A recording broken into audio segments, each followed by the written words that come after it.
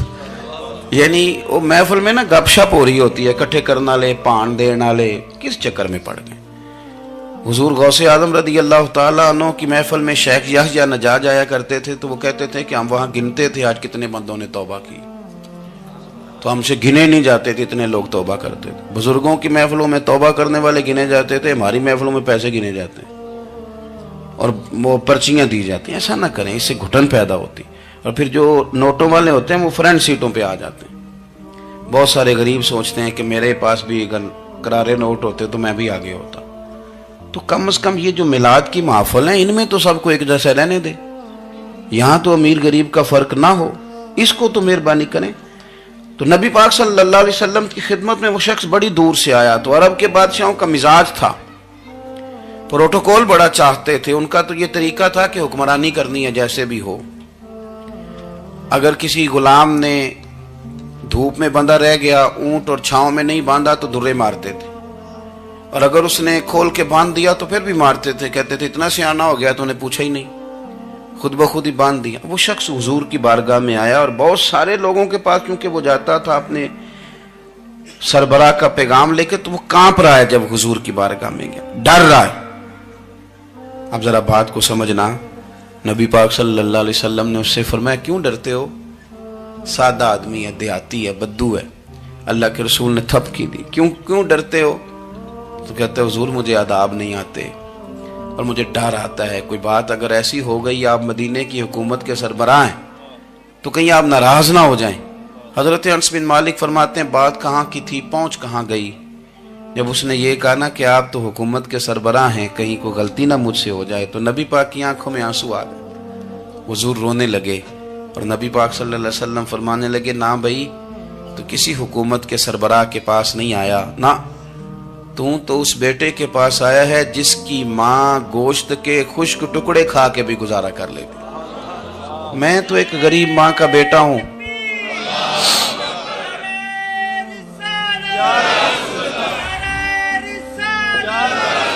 بھائی اگر آپ کا یہ ذوق بن جائے، دیکھو نا آج تو لوگ بھول جاتے ہیں نا، کپڑے بدل لیتے ہیں تو وہ سمجھتے ہیں کہ شاید سارا کچھ ہی بدل گیا، یعنی گاؤں سے آ کر پڑھنے والے بھول ہی گئے ہیں کہ کس کی ماں نے کتنا زیور بیچا تھا۔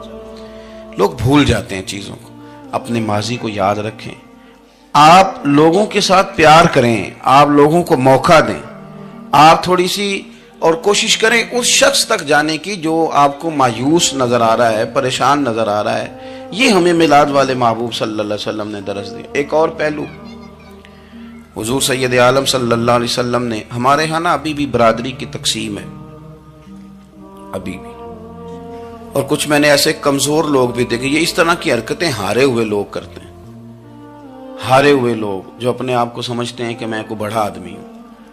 بڑا آدمی تو اپنے اخلاق سے ہوتا ہے، اپنے کردار سے ہوتا ہے، اپنی سخاوت سے ہوتا ہے، لوگوں سے پیار کرنے سے ہوتا ہے۔ باقی یہ کہ بیٹھ کے کہانی سنانا کہ میں بڑا کچھ کرتا ہوں، تو جو کچھ کرتا ہوتا ہے اسے سنانے کی کوئی ضرورت ہے؟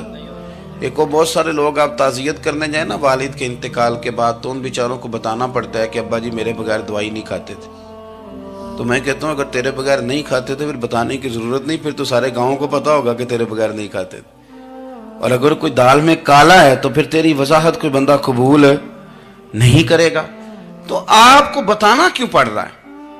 اور آپ بار بار اس بات کا ذکر کیوں کر رہے ہیں کہ ہم بہت بڑے قبیلے کے ہیں؟ صاحب اگر آپ بڑے قبیلے کے ہیں تو پتہ ہوگا سارے علاقے کو آپ کتنا لوگوں کا خیال کرتے ہیں، آپ کس قدر محبت کرتے ہیں، آپ کا انداز کریمانہ کس طرح کا، پھر آپ کو بتانے کی کوئی ضرورت نہیں ہوتی، پھر خود بخود خبر ہوتی۔ حضرت سیدنا ابو ذر غفاری رضی اللہ تعالیٰ عنہ، قبیلہ بنو غفار ایک بڑی شاخ تھی قبیلوں میں سے، جو لوگ اس زمانے میں مالدار قبیلوں سے تعلق رکھتے تھے ان میں سے ایک بڑا نام تھا۔ ساری زندگی چودراہٹ کی، لیکن میلاد ایک انقلاب کا نام ہے۔ میں میلاد منانے والے دوستوں سے گزارش کرتا ہوں کہ آپ ہر سال میلاد منائیں، اور ہر سال میلاد کے بعد آپ تھوڑے بدل بھی جائیں، یعنی تھوڑے سے بدل جائیں، کچھ لوگ کہیں یار یہ داڑھی میں نے نا 12 ربیع الاول والے دن رکھی تھی، یہ میری میلاد والی داڑھی ہے. اور داڑھی رکھیں بھی نبی پاک کی مرضی کی. کس کی مرضی کی؟ نہ ناراض ہو جائے جی میں ٹور چلا بس. کس مرضی کی جی؟ اپنی مرضی کے نہیں. داڑھی کا وزن کو نہیں ہوتا کہ پوری مٹھی رکھیں گے تو آپ کو کوئی دقت ہوگی، کوئی وزن نہیں. پوری رکھیں، جو حضور کا طریقہ مبارکہ ہے جو ہمیں ملتا ہے اس پر آپ توجہ فرمائیں. تو میں جو بات عرض کرنے جا رہا ہوں وہ میلاد انقلاب ہے. حضور سید عالم صلی اللہ علیہ وسلم کی بارگاہ میں آنے سے پہلے لوگ کچھ اور ہوتے تھے اور یہاں سے ہو کے جاتے تھے تو پھر ان میں تبدیلی آتی تھی. میں سارا دن کرامتیں سناؤں نا کسی کو اپنے پیر صاحب کی اور اپنے گھر میں بھی کہ میرے حضرت بڑے، میرے استاد بڑے، لیکن بیوی کے ساتھ اگر میں ترش لہجے میں بات کروں گا تو وہ کہے گی یہ سکھاندے نے تینوں پیر صاحب. دوست کہیں گے یہ سکھاتے ہیں آپ کی کہانیاں نہیں چلتی، آپ کا کردار چلتا ہے. حضرت ابو ذر غفاری رضی اللہ تعالیٰ عنہ فرماتے ہیں چونکہ میں چودھری تھا، سیدنا بلال حبشی رضی اللہ تعالیٰ عنہ کے پاس میں بیٹھا تھا. کسی بات میں بات آگے بڑھی اور بڑھتے بڑھتے بات شکرنجی تک چلی گئی. رائے کے اختلاف نے باتوں میں تلخی پیدا کر دی اور جب تھوڑے لفظ اور تیز ہوئے تو میں نے انہیں کہہ دیا چپ کر، تو ابشن کا بیٹا ہے. کس کے بیٹے تھے حضرت بلال؟ کہتے ہیں جب انہوں نے مجھے کہا تو میرا دل بڑا ٹوٹا، لیکن میں نے ارادہ کیا کہ میں نے حضور کی بارگاہ میں نہیں عرض کرنی. اب ہر بات کی ہم حضور کی بارگاہ میں شکایت کریں. لیکن میں جا کے مسجد میں بیٹھا اور جب سرکار آئے نا، ارادہ نہیں تھا کہ عرض کروں گا، لیکن حضور کا چہرہ دیکھا تو دکھ میرا خود ہی تازہ ہو گیا. رونے کا بھی تو تب ہی مزہ آتا ہے نا کوئی اپنا ملے تو. فرماتے ہیں کہ میرے آنسو نا بغیر اختیار کے چھلک پڑے اور میں کھل کے روئے، کھل کے. قربان جاؤں محبوب کے بھی حضور نے پاس نہیں بلایا بلکہ نبی پاک اٹھ کے خود میرے پاس آئے اور مجھے کندھوں سے پکڑ کے سینے سے لگایا. اور جب میں کھل کے رو لیا تو حضور میرے آنسو پوچھنے لگے. کچھ شعر ایسے ہوتے ہیں جو کسی نے کہے ہوتے ہیں اور کہنے والا جو ہوتا ہے وہ صاحب حال ہوتا ہے تو اس میں کچھ خوبصورتی زیادہ ہی ہو جاتی ہے. ایک پنجابی کے شاعر ہمارے گجرات میں گزرے، بزرگ تھے، ان کا ایک شعر ہے، وہ کہتے ہیں ایک واری میری آنکھیاں چوں انہوں نے اتھرو پونجے سن. ایک واری میری آنکھیاں چوں انہوں نے اتھرو پونجے سن، ہن تے چسکا پہ گیا رونے دا. ایک واری میری آنکھیاں چوں انہوں نے اتھرو پونجے سن، ہن تے چسکا پہ گیا رونے دا تے ہر ویلے آہو زاری دا. تو میں روز رونے لگا ہوں، مزہ ہی بڑا آیا ہے جب سے محبوب نے چپ کرانا شروع کیا میرے عزیز. اور پھر حضرت بلال حبشی رضی اللہ تعالیٰ عنہ چونکہ حضور کے غلام تھے اور انہیں پتا تھا کہ سرکار میری ناز برداری کرتے ہیں، حضور نے چپ کرایا. فرمایا کیوں روتے ہو؟ تو عرض کرنے لگے یا رسول اللہ صلی اللہ علیہ وسلم اگر میں ابشن کا بیٹا ہوں تو میری تو غلطی کوئی نہیں نا، یہ تو تقسیم اللہ کی ہے نا.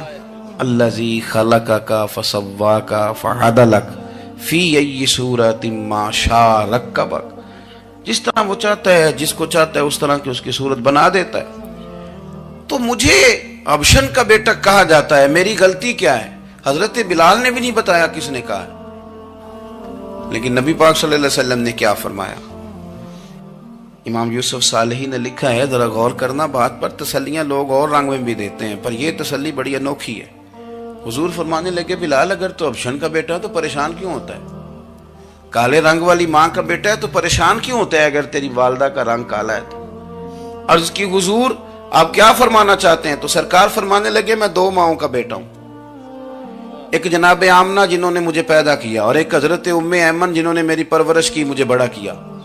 حضور فرمانے لگے میری ماں آمنہ کا رنگ گورا تھا اور میری ماں ام ایمن کا رنگ کالا ہے. تو فرمایا اگر تجھے کسی نے کالے رنگ والی ماں کا بیٹا کہا تو اسے کہہ دینا مدینے والی محبوب کے بھی تو ایک والدہ کا رنگ کالا ہے، تو کہہ دینا. حضرت بلال کہتے ہیں کہ وہ اس طرح کی تسلی تھی، طفل تسلیاں نہیں جس طرح کی ہمیں دی جاتی، وہ اس طرح کی خوبصورت تسلی تھی کہ اس کے بعد میرا دل ایسا ٹھنڈا ہوا، پھر کسی کا تانا نہیں رہا، پھر کسی کی تکلیف نہیں رہی. رسول پاک صلی اللہ تعالی علیہ وسلم نے یہ جو آج تقسیم ہے ہمارے ہاں اونچ نیچ کی، چھوٹے بڑے کی، ذات برادری کی، حضور فرماتے ہیں میں نے پاؤں کے نیچے رکھ کے کچل دی. اب اس کا کوئی سٹیٹس نہیں رہا، اب یہ کوئی معاملہ نہیں. میں مدینے چلا میں مدینے چلا، میں مدینے چلا، میں مدینے چلا، میں مدینے چلا، پھر کرم ہو گیا، میں مدینے چلا، پھر کرم ہو گیا، میں مدینے چلا۔